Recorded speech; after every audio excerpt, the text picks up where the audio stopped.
The Willis Boys in World War II were my dad and his 5 brothers.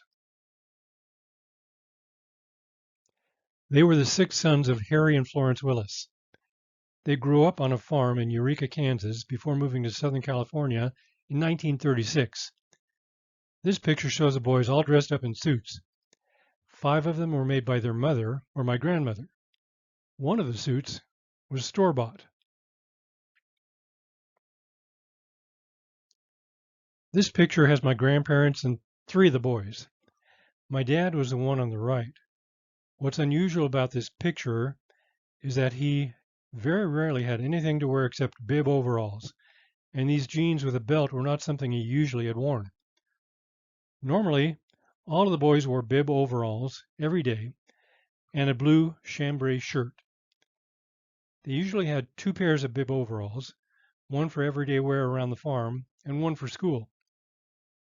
The day my dad left the farm in 1936, he swore to himself that he would never wear bib overalls or blue jeans again, and he never did.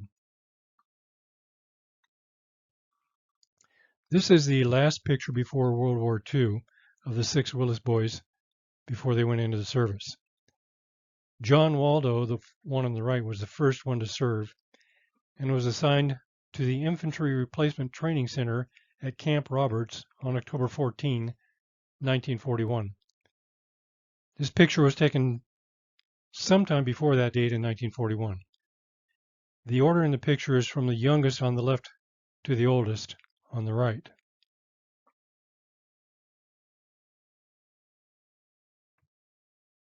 All the boys had nicknames, so I'll talk to you about each one of them and what their nicknames were and eventually became.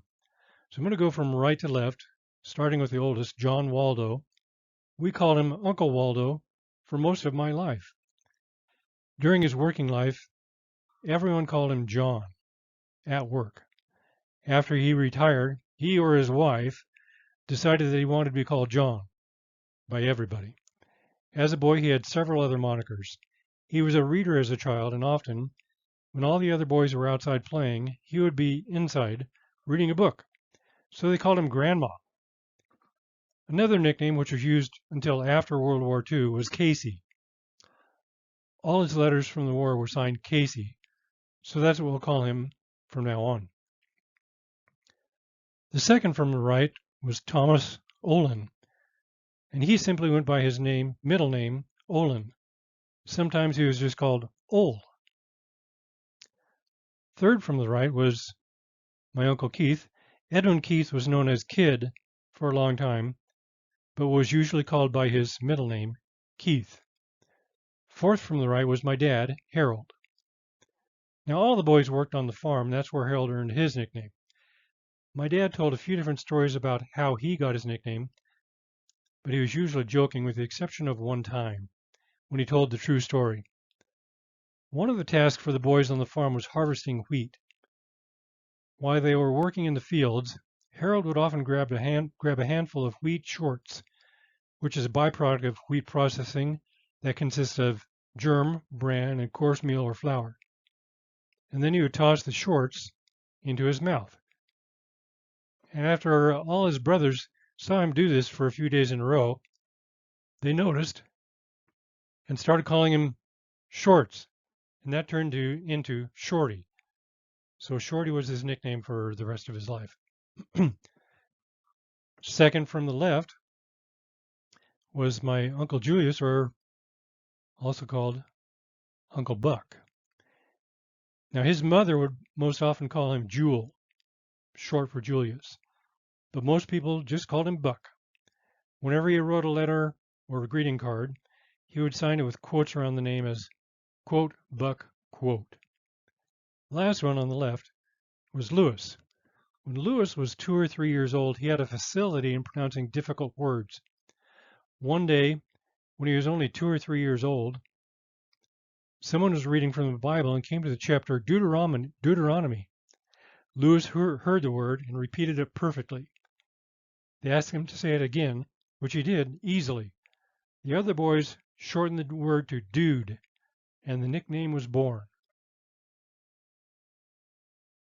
We're going to talk about their service now. Casey served in the Army. He was a foot soldier who fought in 11 invasions and survived. Here's an article that came out of the Bell Maywood Industrial Post, Thursday, May 17, 1945. Wish as train passes comes true. Harry O. Willis turned to his wife Florence as they drove along in their automobile. "That's a troop train," he said to her. "Wouldn't it be wonderful if one of our boys was on it coming home?" Willis and his wife had just left their house at 5920 and a half Corona Avenue in Huntington Park and were driving along Downey Road as it paralleled the railroad tracks. Mrs. Willis's fingers tightened on her husband's arm. "Look," she said, "there's Casey." The prophetic words of a moment before had come true. There, looking out an open window and waving at his dad and mother, was the oldest boy, Platoon Sergeant John Waldo Casey Willis, 31, gone from home since Pearl Harbor and one of only 7 men alive in his original company. He was home on a 45-day furlough from the Pacific. There are 4 others in the service. Petty Officer Second Class Thomas Owen, it actually should be Olin, 29, in the Philippines. Petty Officer First Class Harold Raymond, 25.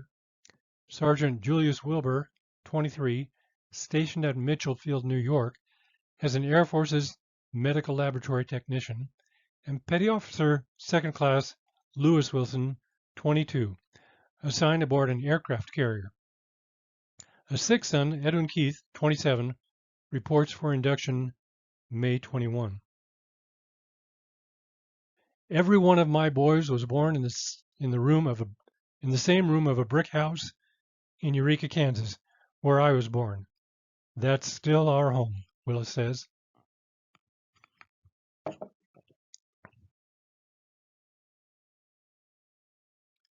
Thomas Olin. Olin served in the Navy. He was in the Seabees, and Seabees stood for Construction Battalion. Olin worked with a group known as the Rolling Rock Quarry to produce crushed rock for all of the 99th construction projects. It was a rolling quarry because they did it wherever they happened to be.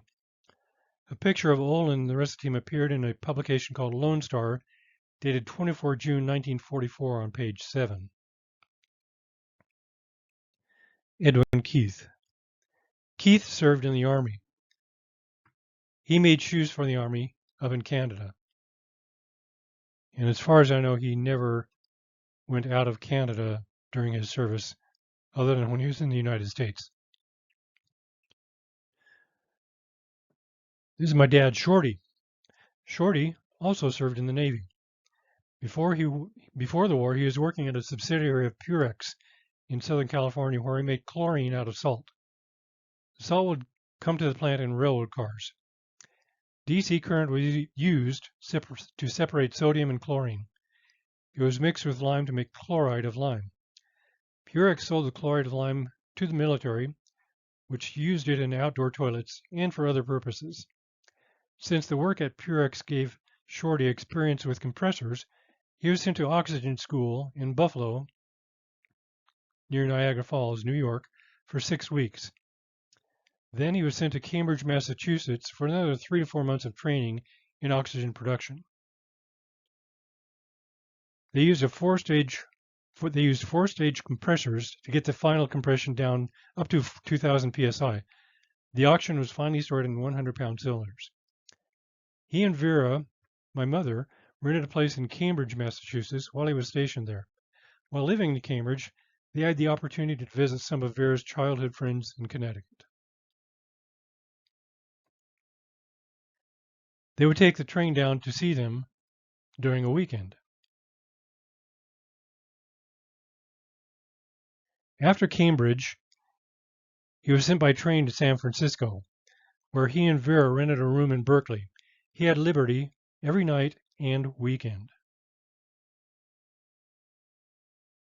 Before shipping out overseas, he took a fishing pole to a man in a fishing shop who cut it into thirds so it could be taken apart and put back together again. He put it in his duffel bag along with a fishing reel. When he was off duty, he would fish from the shore or off docks near the ship. Sometimes he would sell the fresh fish to his Navy buddies. He was shipped out on a troop ship from San Francisco.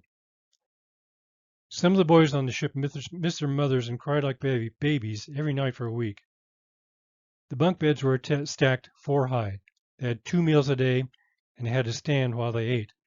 My dad said nobody was worse or better than anyone else, so it didn't matter. While on the troop ship, he played cards and shot craps. By the time they had shipped out, he had won $200 and never drew any of his military pay during his entire tour of duty, using his winnings of gambling to buy any extra things he might need. After a couple of months in the Philippines and Ulithi, they arrived in Okinawa in January 1945. During the war, Ulithi was a top-secret naval base that eventually had several thousand soldiers stationed there prior to the invasion in Japanese territories. In Okinawa, they had 6 oxygen units and 6 D8 Caterpillar engines to make electricity. Some of the oxygen they made was used by pilots in planes, and some was for hospital service.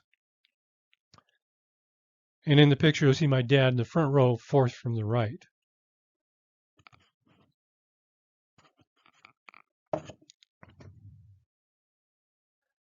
On October 9, 1945, Typhoon Louise hit Okinawa. The men had been living in Quonset huts that were 30 feet wide by 100 feet long. All but one of them were destroyed. It was one that was used as a latrine. It was also the place where most of the men gathered to ride out the storm. 2 men were killed during the storm. One of them foolishly went out in the storm to see what it was like to be in it. Sheet metal from one of the Quonset huts flew through the air and cut him in half. My dad didn't see it, but he knew about it afterwards.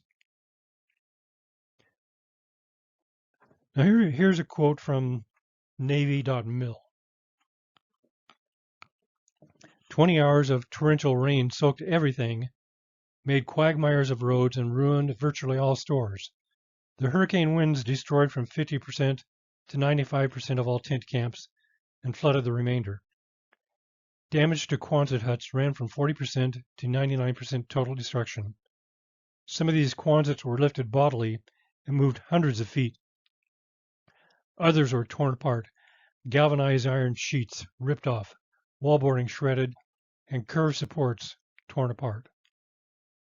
Driven from their housing, officers and men alike were compelled to take shelter in caves, old tombs, trenches, and ditches in the open fields, and even by heavy road-building machinery as the wind swept tents, planks, and sections of galvanized iron through the air. After the war ended, a Jeep aircraft carrier took my dad and the rest of the men on the island with him from Okinawa back to San Francisco. There was a basketball court below deck where Shorty played a few games with his shipmates. He was actually a pretty good basketball player and had a scholarship to play basketball at Kansas State University, but unfortunately he had to turn it down because he was too poor to afford the shoes. Anyway, back to our story. After arriving in San Francisco, they were put on a train to Los Angeles, where they were given a full issue of new clothes. And that kind of made my dad angry because this was only 2 days before he was discharged in February 1946, that he got this full issue of Navy clothes. And he hated Navy clothes, and especially the pea coats, which didn't keep you warm and were very uncomfortable. Talk a little bit about my Uncle Buck. Buck served in the Army, and while he was stationed in Florida for a while, he ended up in New York in a military hospital, where he first did work in a laboratory, and then later on they trained him to become a medic. He gave a lot of thought after the war to becoming a doctor, but he did not. Buck mailed this photo to his parents. On the back he wrote, This is a snap of a walking photograph taken on F Street in Washington, D.C. Not very good, but I got one just to see what they were like. The boy with me is a friend, Jerry Ross. Odd-looking dopes, no? Put it with the rest of my pictures, Buck. Dude served in the Navy on the Saratoga aircraft carrier. He was on board the carrier during the Battle of Iwo Jima on February 21, 1945, when it was attacked. Here's a quote from the Navy.mil website. 6 Japanese planes scored 5 hits on the carrier in 3 minutes.